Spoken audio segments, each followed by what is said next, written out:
Cassie, how is the house looking?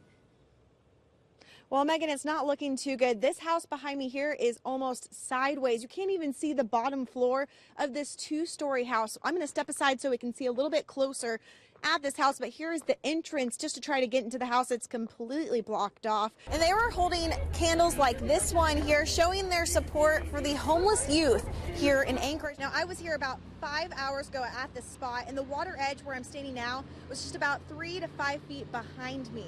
So it has grown just since this afternoon.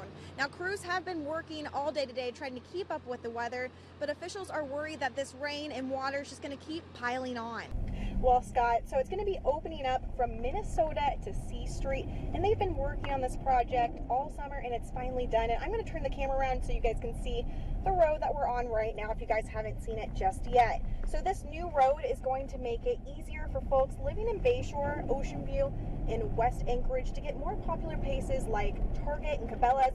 In fact, we're heading to Target right now just to see from Minnesota to Target how quick of a ride that's going to be. So I took a walk with 4 people. They live along the Chester Creek Park. And in just the first 3 blocks, we saw more than 20 camps, some just a few steps away from their homes. Now neighbors are saying it's a problem that needs to be fixed fast. This is not a new problem. It's a crisis where we live. 4 people in our backyards. living in the same neighborhood, dealing with the same problem. You'd be amazed at what you see when we walk back here. Taking over what they say is their lives. So what they're doing is they're using our neighborhood, and it's literally our backyard, as an unofficial camping area. A beautiful backyard with something to hide. There's sewage on the ground, and there's needles, and there's all the trash, and it's a health hazard for them, and it's a health hazard for us, and it's illegal.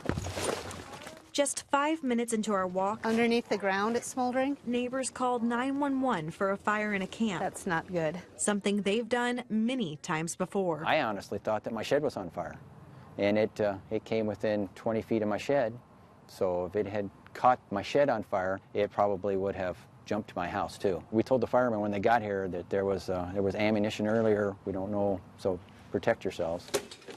Look at this. Fires aren't the only worry surrounding this community. Where'd all these bikes come from? Crime is keeping them up at night. What we are seeing, though, is a big increase in criminal encampments. These are encampments where there's a lot of people working there, and they're engaged in chopping up bikes, stealing stuff, stealing propane tanks, things from the neighborhood here. It's a very large camp, and it seems to be a big chop shop for a lot of the bicycles that get stolen. And this one, it still remains. It's been here, gosh, at least 6 months, probably a lot longer. The neighborhood now is taking things into their own hands. Hey, folks, someone sleeping right there? Man, this is a park. It's not a place to sleep. We're going to report it, and I suggest that you head out pretty soon. Get out of here. There's been a tremendous growth in these camps here in the last 5, 6, 7, 8 years. There's no question. And now some say is the time the city needs to do something. You know, we have to get beyond our horror stories because everybody has one. We have to get beyond sharing these ridiculous situations, and we have to move into action. We've done one sweep through the entire trail, Chester Creek Trail area. However, camps do move around, so even when one process has been completed, then you come back and new ones may have moved in. Nancy Burke, the city housing and homeless coordinator, says Chester Creek Park has been a big focus this summer. We are getting there. It is something of a resource question. We don't have enough resources to address every camp in every location, and yet we're trying to make the best use and the most effective use of the resources we do have. It's scary. Yeah. After years of fearing for their safety, being on edge 24/7, and cleaning up after the uninvited guests to their neighborhood, you would think these neighbors would want this problem to just go away. We have compassion. And you'd be wrong. When did it become okay to just say they can live in their own filth and that's okay? They deserve better than that, and we deserve better than that too. And we need to be better at fixing this situation. Good evening, I'm Joe Vigil, honoring the men and women who put their lives on the line. Veterans Day is this weekend. Alaska has the highest number of vets per capita, and many of them each have a different story and individual struggles. KTVA 11's Cassie Schirm met one vet who has experienced the domino effect of bad health, making it hard for him to get to his front door. Cassie. That's right. I met Richard Keith a week ago, and he told me his story and how housing is now his most pressing issue. The Air Force is good to me. I'm going to tell you the truth. It was. I got a chance to see some of the parts of the world and got a chance to meet my wife. Richard Keith spent most of his life serving our country. I served quite a bit. You know, I did a year in Vietnam. Most of the time I was in Japan. Then I ended up here. Keith and his wife Taki lived in this house together until she died. I figured she put all her pictures in here. I don't even know if I got anything in that thing. You know, that's me and her. We were married for 51 years, and she passed away 4 years ago. So I've been by myself ever since. After her death, Richard Keith lost his right leg to diabetes. This is the one I have a hard time with. And just a year ago, he lost the other leg. The doc saw it, and he said it's gangrene. And he said, you got about 10 days. You make up your mind. He goes, if you're not, it's going to kill you. So I took the other leg.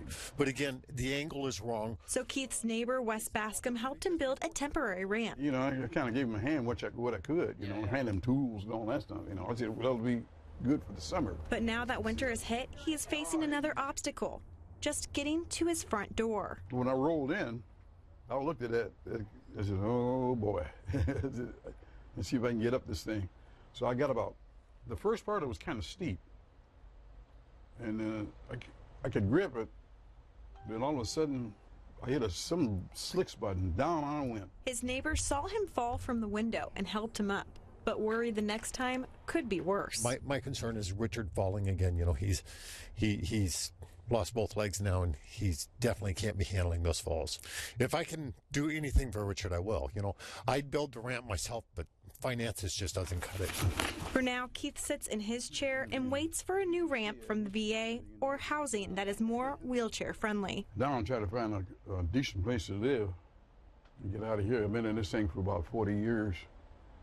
And used to be I could keep up with it. If it wasn't for him over there, you know, I'd probably be in trouble. You know, I got good neighbors. He's a Vietnam vet. He served our country.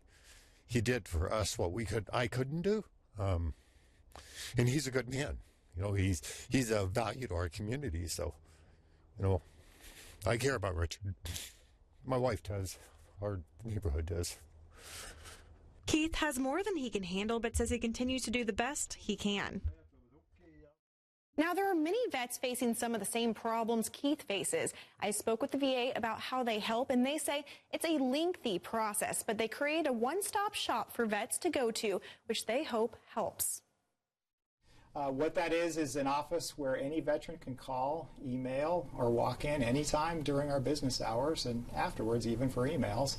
And we will try to get them the services or the information they need to navigate the system. We realize that this system sucks, and we're doing what we can to try to improve the process. Well, it's sad to see that. Very sad. The guy's a veteran, down in his luck, and he can't even get into his house. So, Cassie, you were saying that the process is what has a lot of veterans, you know, waiting or maybe deterring them from getting help. For sure. And they're saying that they're trying to work on that process because it is taking a long time for people to get the help that they need. And they're saying that it's a new era for the VA here in Alaska, so they're going to do some more outreach programs, but there still is a lot of veterans out there who are dealing with these struggles every day. Yeah, hope they get the help they need. Me too. All right, Cassie, thanks. Good evening. I'm Megan Mazurik.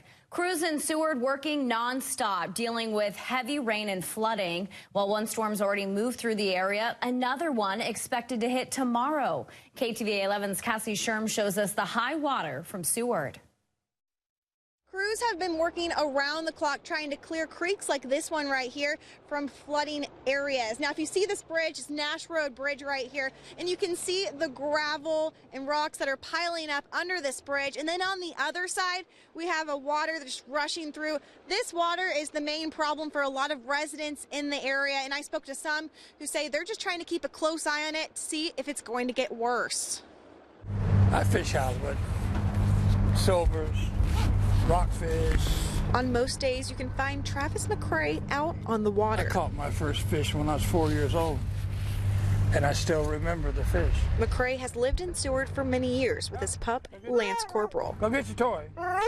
Go on, go get it. So rain is nothing new to him. It's like a nightmare. When you least expect it, here it comes again. A nightmare.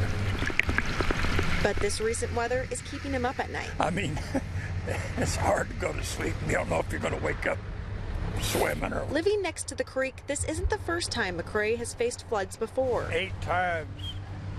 I'm really getting sick of it, too. It wouldn't be so bad, but, I mean, I'm by myself. The dog, he don't know how to bail water. Go on. Now McCray is left to try to clear the water out of his house that he built many years ago. They get stopped up. But this time, he now faces a new problem. I pinched a nerve in my back, and I've been having a lot of problems with it. I went to the hospital, and there's not much they can do with a pinched nerve. That's why he's just thankful the crews are out digging day and night before more rain heads their way. I'm very lucky that they started digging when they did start digging. Usually, they wait until the water starts running in the yard, then they start digging. I'm, oh, God. Yeah, it's too late, for me. I'm so low. Everything's so low down here. With all of these problems, many would wonder what is keeping him here. I like to catch big fish, or I sure wouldn't be here. Because the answer is simple. Simple as eating a piece of cake. Chocolate with some ice cream on the side. Even though he's lost so much from the floods, no amount of water is going to keep him from doing what he loves doing most. Yeah, I can't give up. I ain't the kind of give up ain't in me. The battle isn't over yet. Crews are going to be working all day tomorrow with bigger and heavier equipment, trying to clear this creek back behind me here in the lots of gravel that are just piling on behind me to other areas of Seward to fill in some of those spots. In Seward, I'm Cassie Schirm.